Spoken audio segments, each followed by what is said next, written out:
dan sembah mireng ulung kapopo ring sang murbengat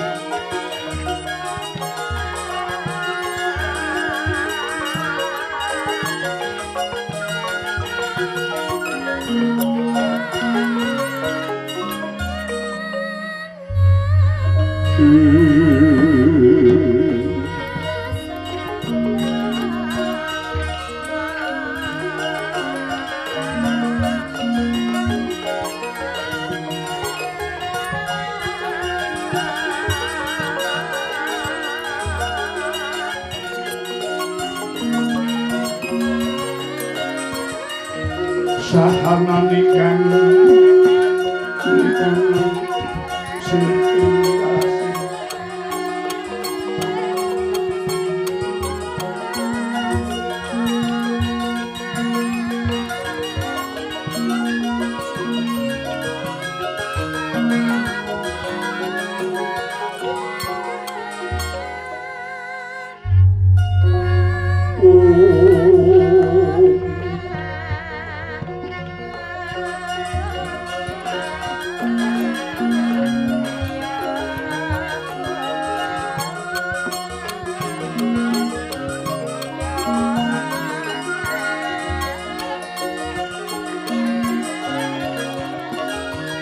masih ring delahan tiang kamang mamuju ing wong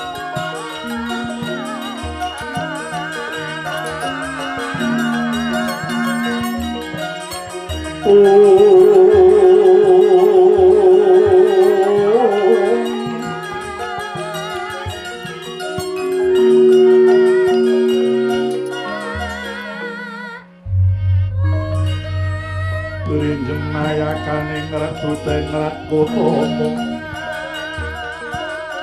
manggo manuk rahen siwa sukoko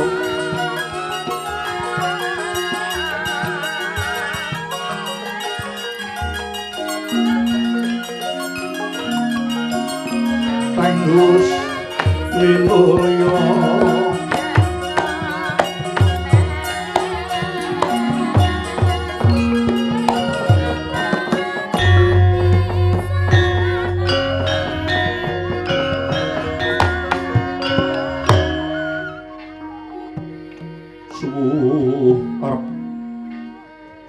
Kitana suwuh iku werdine sirna arep nenggih kahanan tentrem data hangesti pitana iku luhur sirna kang memala mahanane jagat tentrem lamun kita angesti marang luhuring budaya Tuhan menika sesanti amrwani tetingan inggih para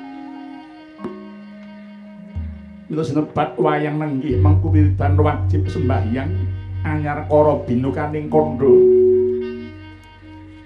hamrwani lakon sarate ingkang kabeh saking Pustaka Raja Barawa minangka purwaning makandha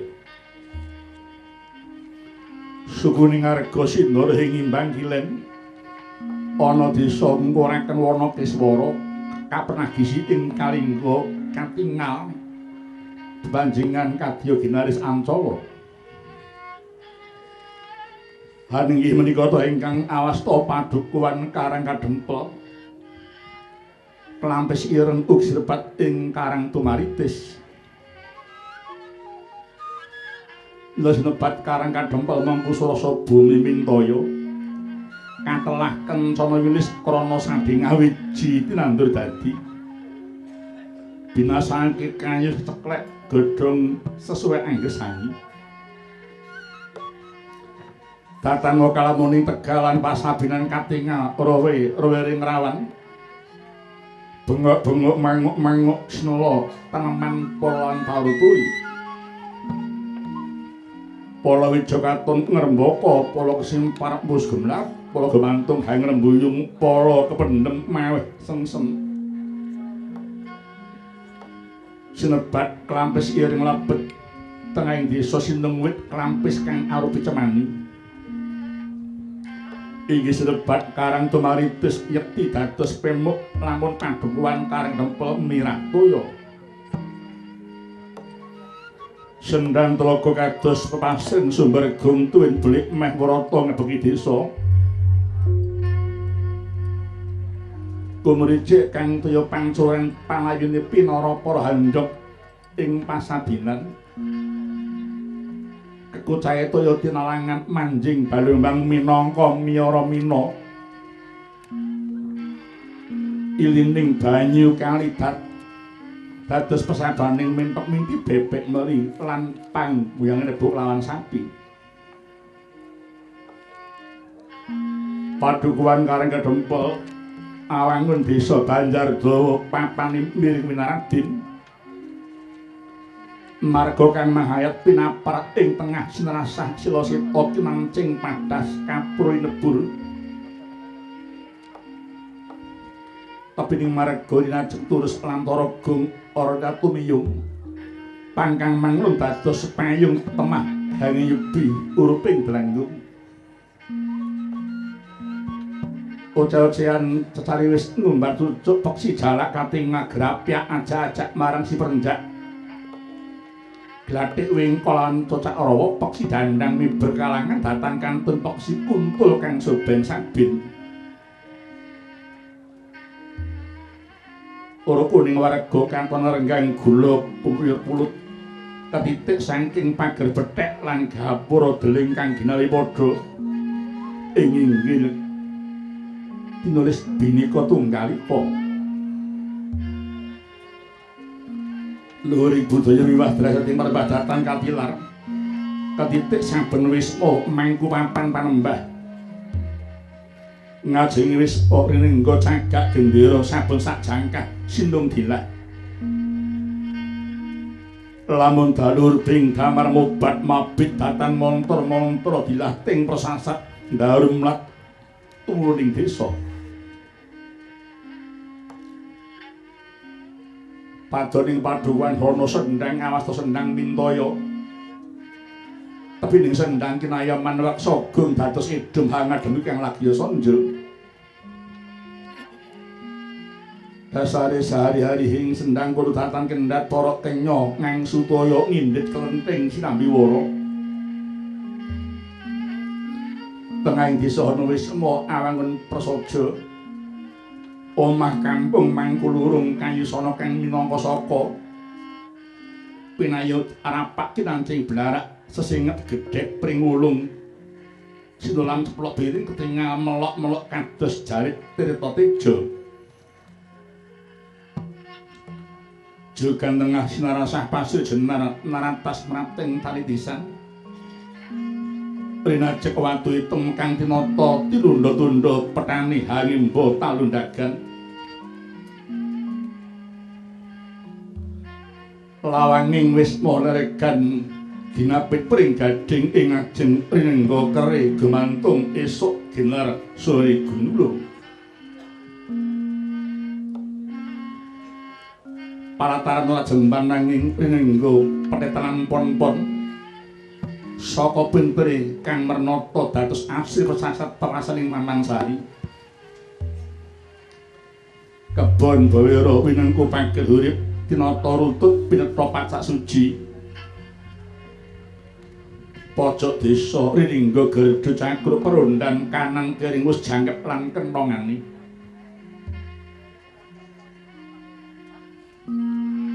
Hanenggih sinta ingkang pinalak wonten ing madaning wisma.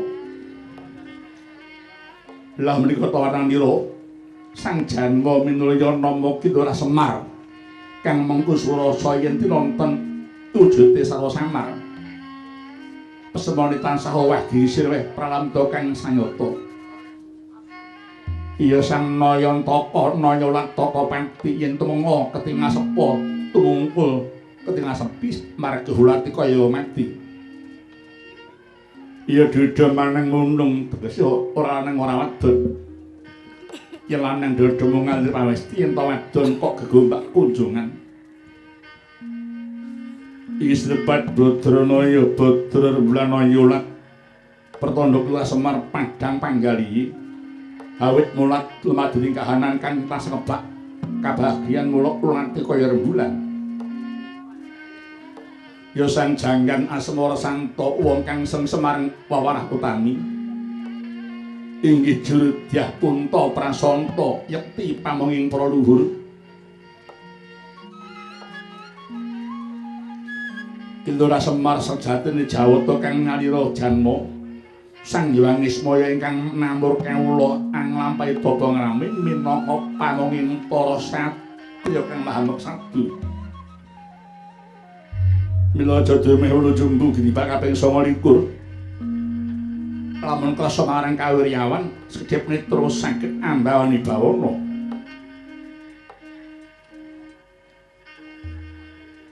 samono Lurah Semar nuju lenggah ing madaning Wisma pinarak aning lincak linambar widik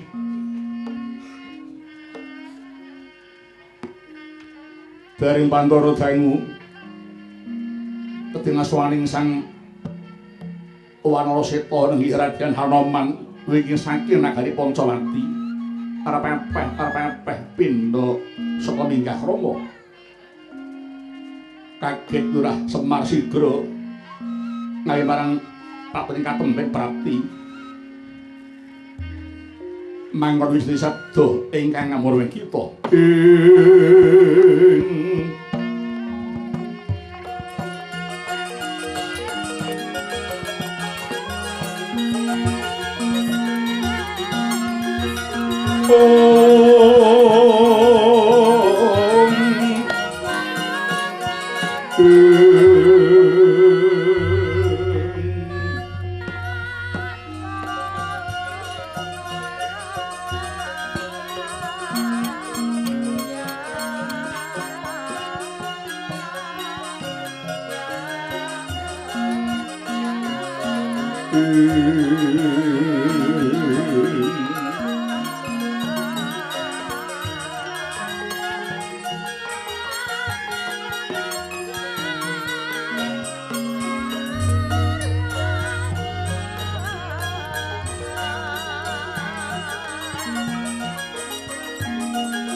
Sudomo Gusti sasongko kang songan surya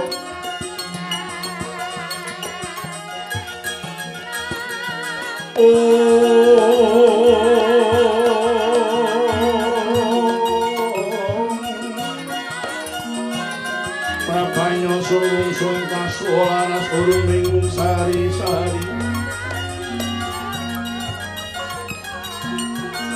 Samya manus ing salira sumarmanya sukanto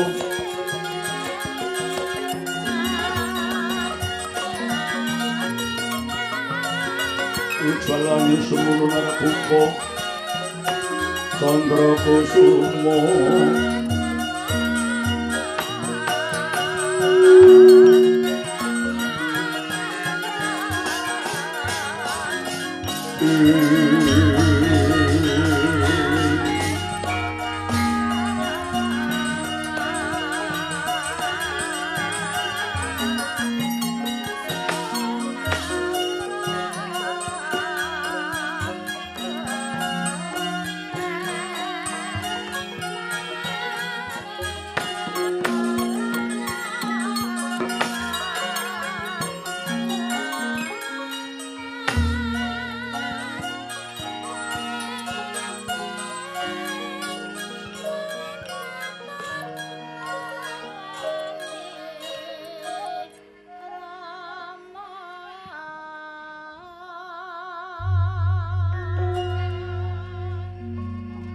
Neng karang kadempeng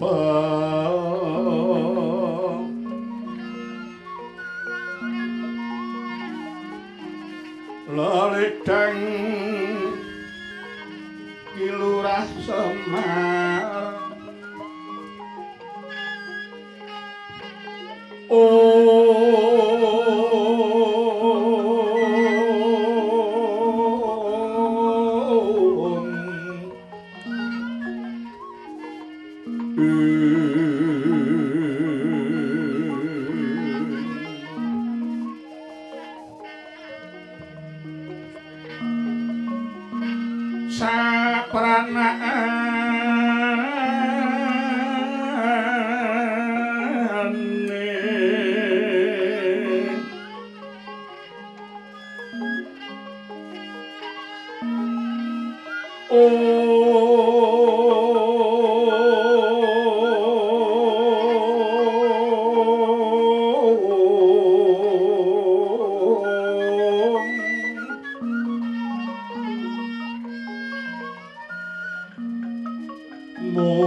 Mulat ketun begalan aren-aren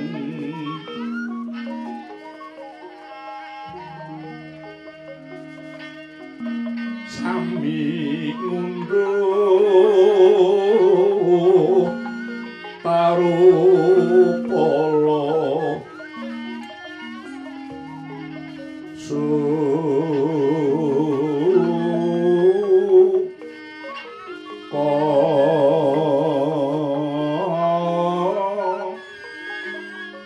sinden sesengganan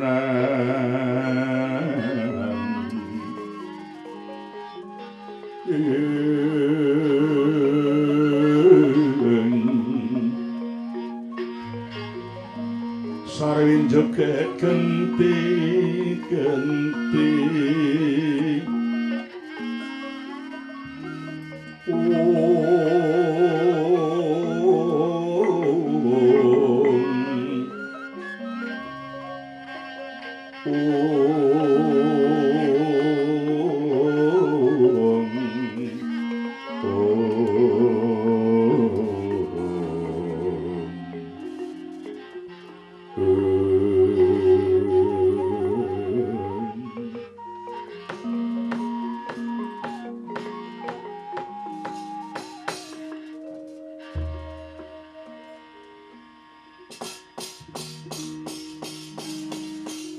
saben mindra saking wisma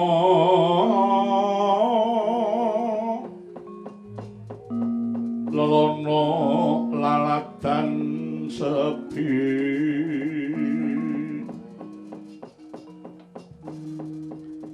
ngisep sapining sopana mrih pana pranawing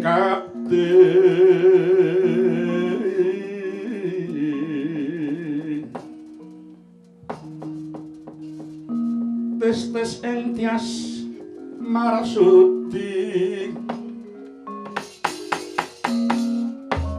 martawaning tutya tulus mesure kasudarman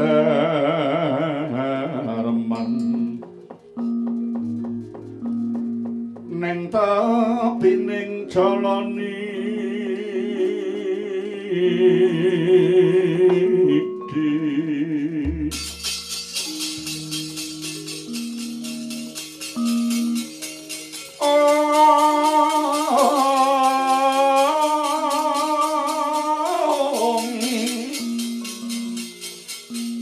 Jroning brata kataman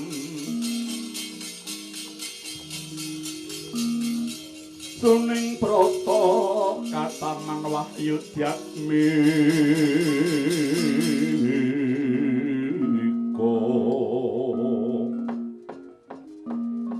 yo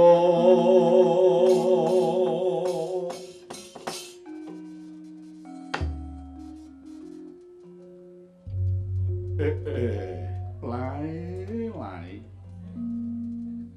iki ndak wis padhakake Raden Harmama ingkang pratengkar kedempa mengkuta Raden Senggana kuwi nenturang ayu sowan wing momahku kene Raden Maruti nun inggih Bukulun lulus Raharja sowan kula niskala sawangsulipun sungkem kula kunjuk paduka Bukulun Ismaya kula nuwun mengko dhisik Anoman ing ngatasi aku iki mung wong gedhiba kaping 29 ning kena apa kok sira sungkem marang aku Kuwi apa ora jeneng kleru Senggana. Waduh Pugulun. Anoman boten badhe kekilapan. Ing tata gelar paduka namung darajating Janmrimah nanging estunipun paduka menika Pugulun Bathara Ismaya inggih dewa ingkang menang handum. Kantreman adil beneres wonten ing Majapada menika Pugulun. Oh, iya Anjani putra.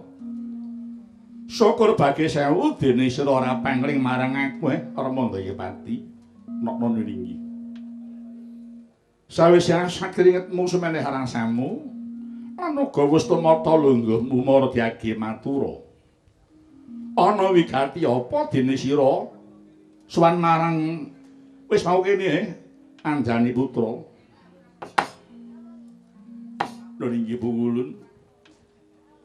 Sowan pangrasa paduka Pugulun kula perang wonten Tri Prakawis.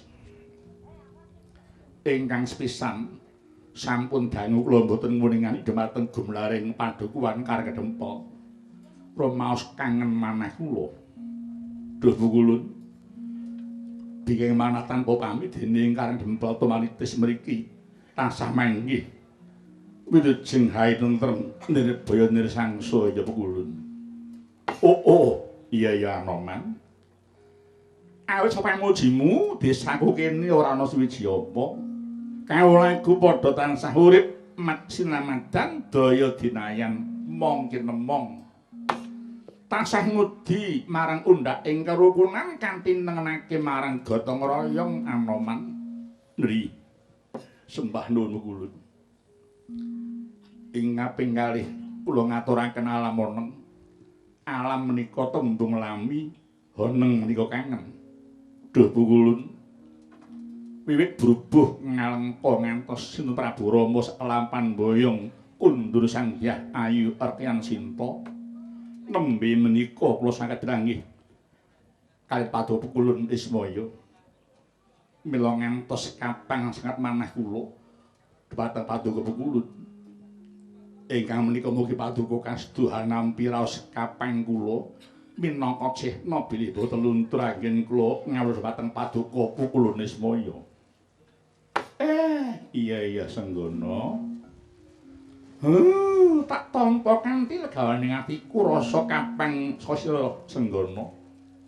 Ora liwat mimbu ana panjang yuswaku lan piguna uripku tumrap marang Praja Agung iki Anoman. Nulingi, mugi Gusti tansah ngijabahi Pugulun. Dene jangkep triwigata sing telu. Saderengipun kula matur, mugi wonten kepareng paduka. Kula sawetawis badhe ngganten rumiyin supados sumelih aras kula temah mboten tumpang swanging badhe matur Pugulun. Hanjrah ingkang puspita warung kasliring samirana mrih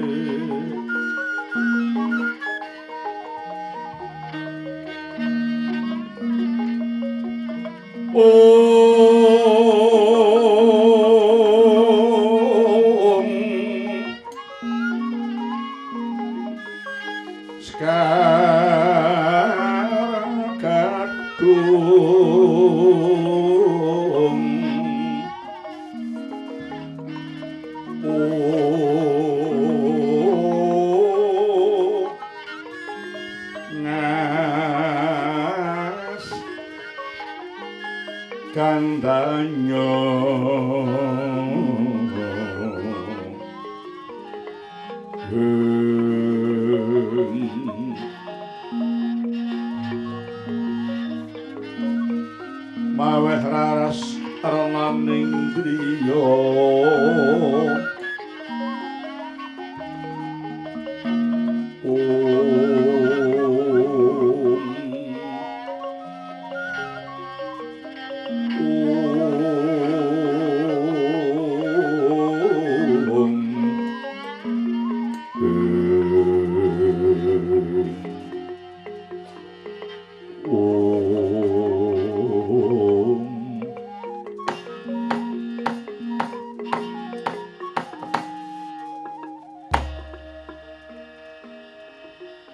Mara gage matura Maruti aku samapta mirengake Hanoman. Lho inggih Pukulun. Waleh-waleh menapa? Sowan kula kajawi unjuk sungkem dhateng Paduka Pukulun. Inggih sakalang wigatos nun inggih kula dipun utus Gusti kula Sinun Prabu Rama Wijaya. Sang Prabu Rama nyuwun dhateng Paduka mugi Paduka kersa kaboyong rawuh dhateng nagari Pancawati Pukulun. Anoman wonten dawuh Prabu Rama kok ngersake mboyong aku kuwi arep digawe apa Senggana? Nggih. Miturut dawuh ingkang kula tampi wigatos Paduka kasuwun angusadani dhumateng negari Pancawati ing wekdal menika nembe taman Daura Wageng Pukulun. Mangko dhisik Senggana. Kados pundi? Sira bisa ngatur menawa Pancawati ke taman Daur gedhe kuwi tandane apa Senggana? Pukulun. Mila kula matur bilih Pancawati ka taman Daur Wageng awit wekdal menika sampun kraos sanget menggah sudaning kapitadosan saking para kawula dhumateng para pangrasaning negari. So malih gampil ngraos kabranang ingkang tuh saking manahipun para brayan. Inggih labet sampun sami tipis raos kasabaranipun. Tasih kawimbuh malih rembak pangicuk-icuk saking manungsa ingkang remen tumbak cucukan. Amawahi dhumateng bentaring swasana. Langkung-langkung wonten manungsa ingkang boten waras pikiranipun ketitik sampun tega wani ngrisak papan pangibadah ingkang niatipun namung badhe ngeduk umbo dhumateng para ingkang samion dhumateng ngersaning pangeran. Kawimbuh malih risaking wana-wana lanadan Pancawati labet jinarah kanthi binabatan dening para tiyang ingkang dak keluwen Pukulun. Tasih kabar malih nun inggih dhumateng tumindaking para begal keco rampok dalah pandung. Ingin sampun wentala ngicali nyawa labet sampun icaros kamanungsanipun. Duh, Pukulun Ismaya. Wekdal menika negari Pancawati ing nami kautaman tata krami saha watak welas asih sampun mujudaken barang langka. Kapara kathah hari kaya sapa ngrika daya kanjake kudu ngasmaning para kawula nanging jebul namung kangge srana mikantokaken dirinipun kuwi golonganipun piyambak. Waduh Kulun nek wonten kados pengaten boten tumuli rampung lajeng badhe terus menapa negari Pancawati menika Kulun ingin ndadosaken sisaing manah Sang Prabu Rama dalah para narapura sing Pancawati Kulun. Iya Hanoman. Wis tak tampa kabeh aturmu sampeyan ora karempit. Maruti wonten dawuh. Sira tak jarawani ya. Lalakon kang sira aturake kuwi mau kabeh ora bakal bisa sirep yen to ratu lan para punggawa sumrambahe para warga agung Pancawati ora padha tumandang bebarengan kanthi lali batin ngerampung lakon kuwi mau Hanoman. Tangih lamun negaramu ingkang antuk pangapura saka kang nyipta jagat yen wong sak negara Pancawati ora padha mertobat lahir batin marang Gusti kang nyipta jagat. Yen wong Pancawati lawase mung padha udur dhewe-dhewe, padha nggugu karepe dhewe-dhewe, mikolehke pribadi lan golongane dhewe-dhewe. Lan yen selawase wong Pancawati padha angel diatur, mergo ketungkul oleh padha mamerake pinter omong, tur isih dipaku nganggo tembung pokoke. Wis aja do njagake yen to tentrem kahanan Pancawati mau Hanoman. Sebab apa? Ya kanthi tumindak kaya ngono mau padha karo wong-wonge wis do kelangan marang watak ing tata krama. Wis kelangan watak ing tata krama. kudune padha eling. Menawa Tata Krama kuwi ngedohke marang panyendhu Kanoman.